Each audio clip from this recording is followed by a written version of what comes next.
میں اللہ تعالیٰ فرماتا ہے قالوا من فعل هذا بآلهتنا، سب کہنے لگے کہ کس نے کیا ہمارے خداؤں کے ساتھ ایسے. پھر سب آپس میں بات کرنے لگے. قالوا سمعنا فتى يذكرهم يقال له ابراہیم، ہم نے سنا ہے کہ ایک نوجوان رہتا ہے جس کا نام ابراہیم ہے، اسی نے کیا ہوگا، وہ اکیلا نہیں آیا تھا ہمارے ساتھ.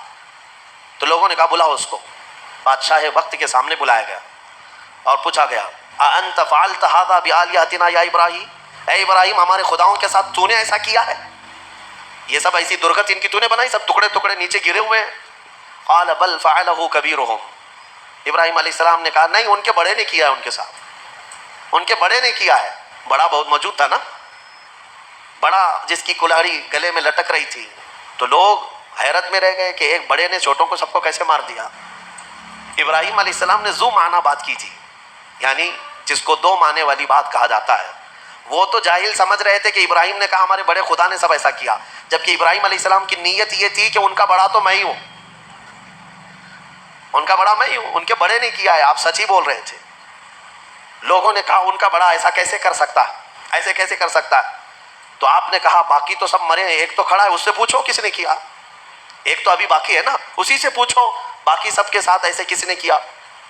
تو سب غصے میں لال پیلے ہو گئے. کہا کہ تم ہمارے خداؤں کے بارے میں ایسی ایسی باتیں کرتے ہو. تو ابراہیم علیہ السلام نے کیا جملہ کہا کہ اف لکم ولما تعبدون من دون اللہ افلا تعقلون، لعنت ہے تم لوگوں پر، اللہ کے سوا دوسروں کی عبادت کرتے ہو، ایسوں کی جو نہ اپنے آپ کو بچا پا رہے ہیں، نہ کسی کو نفع دے سکتے ہیں، نہ نقصان دے سکتے ہیں، ایسوں کی عبادت کرتے ہو. اب ظاہر سی بات ہے حق بات کڑوی ہوتی ہے، کڑوی لگتی ہے، ہوتی نہیں ہے، لگتی ہے کچھ لوگوں کو جن کو قبول نہ کرنا ہو. اور غصے میں ان لوگوں نے ابراہیم علیہ السلام کے خلاف ایک محاذ چھیڑ دیا. حکم ہوا کہ ایک آگ لگائی جائے اور انہیں جلایا جائے. یہ سن نہیں پاتے، حالانکہ جو حقیقت ہے وہ بتاؤ تو لال پیلے ہو جائیں گے، غصے میں آ جائیں گے. یہ برسوں سے چلا آ رہا ہے، برسوں سے ایسا ہے. ابراہیم علیہ السلام کو آگ میں ڈالنے کے لیے انہوں نے جو آگ لگائی، تفسیر میں اس کے لیے فرمایا گیا 1 مہینے تک جلاتے رہے. 1 مہینے تک سارے لوگ لکڑیاں جمع کیے، جنگل کاٹ کاٹ کر کے انہوں نے لکڑیوں کا اوٹ لگا دیا. آگ جب بھڑکائی گئی، اندازہ تو کیجئے ایک ابراہیم علیہ السلام کو ڈالنا تھا، تو اتنی آگ کی کیا ضرورت ہے، اتنی آگ کی کیا ضرورت ہے. یہ مشرکین کی فطرت ہے کہ انتقام جب لینے کی بات آتی ہے تو یہ بھڑک جاتے ہیں اور بہت ہی زیادہ بڑے پیمانے پر نقصان پہنچانے کے پلان بناتے ہیں. پہلے کی سے بھی عادت رہی ہے. اتنی بڑی آگ لگائی، یہاں تک کہ اوپر سے اگر کوئی پرندہ بھی جاتا تو جل جاتا، اس آگ کی گرمی اتنی تھی. اور سب سے پہلے ان لوگوں نے منجنیق بنائی. منجنیق جس میں پتھر رکھ کر کے جو توپ ہوتا ہے نا، توپ جس طرح اڑاتے ہیں، وہ ابراہیم علیہ السلام کے لیے بنائی گئی سب سے پہلے. کیونکہ قریب میں جا کر کے ڈالے گا کون آگ میں، جو قریب جاتا وہ بھی جل جاتا. کافی دور 1 میل تک اس کی گرمی آ رہی تھی. منجنیق میں ابراہیم علیہ السلام کو رکھ کر کے اڑایا گیا تاکہ آگ میں وہ اچھل کر کے جائیں. قریب تک تو کوئی جا نہیں سکتا تھا. انہوں نے منجنیق میں رکھ کر کے ابراہیم علیہ السلام کو اڑایا. جب ابراہیم علیہ السلام آگ میں گرے جا رہے تھے تو اللہ رب العزت نے جبرائیل امین کو بھیجا کہ فوراً جاؤ ابراہیم کے پاس اور ان کو آگ سے بچاؤ. جبرائیل آئے اور کہنے لگے الک حاجت یا خلیل اللہ، اے اللہ کے خلیل کوئی حاجت ہو تو بتا دیں، آگ میں گرنے کے قریب ہیں. ابراہیم علیہ السلام کہتے ہیں حاجت تو ہے مگر تم سے نہیں، میرے رب ذوالجلال سے. یہ توکل تھا، یقین تھا. اللہ تعالیٰ فوراً فرماتا ہے قلنا یا نار کونی بردا وسلاما علی ابراہیم، ہم نے کہا اے آگ ابراہیم پر ٹھنڈی ہو جا، سلامتی والی ہو جا. اللہ کا یہ حکم تھا یا نارو، اے آگ.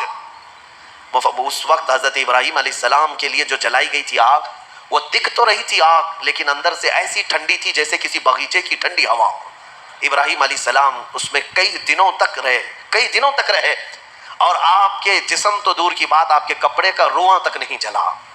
اور اتنا ہی نہیں، روایات میں ملتا ہے کہ اس زمانے میں پوری دنیا میں جہاں جہاں آگ جل رہی تھی ساری آگ ٹھنڈی ہو گئی تھی، کیونکہ اللہ نے فرمایا یا نارو، اے آگ ٹھنڈی ہو جا.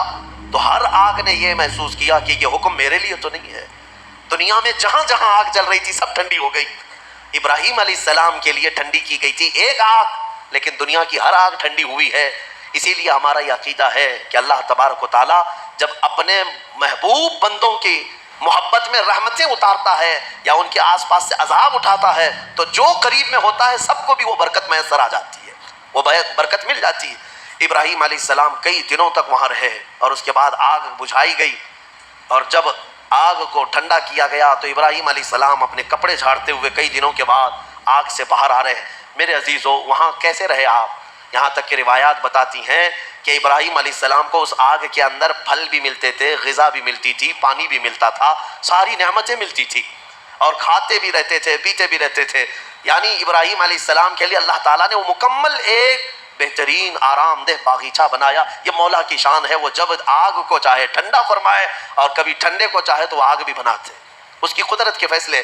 ابراہیم علیہ السلام جب باہر آئے تو جانتے ہیں وہاں پر موجود لوگ جنہوں نے دیکھا وہ ابراہیم علیہ السلام پر ایمان لے آئے۔ اب ابراہیم علیہ السلام کے اس معجزے کے بعد گاؤں والے اور پریشان ہو گئے، جس کو ہم ہمیشہ کے لیے ختم کرنا چاہ رہے تھے، اب تو یہ آگ سے باہر آنے کے بعد ہمارا آدھا گاؤں اپنے دین میں لے لیا ہے۔ اور ابراہیم علیہ السلام کے پیروکار اور بڑھ گئے۔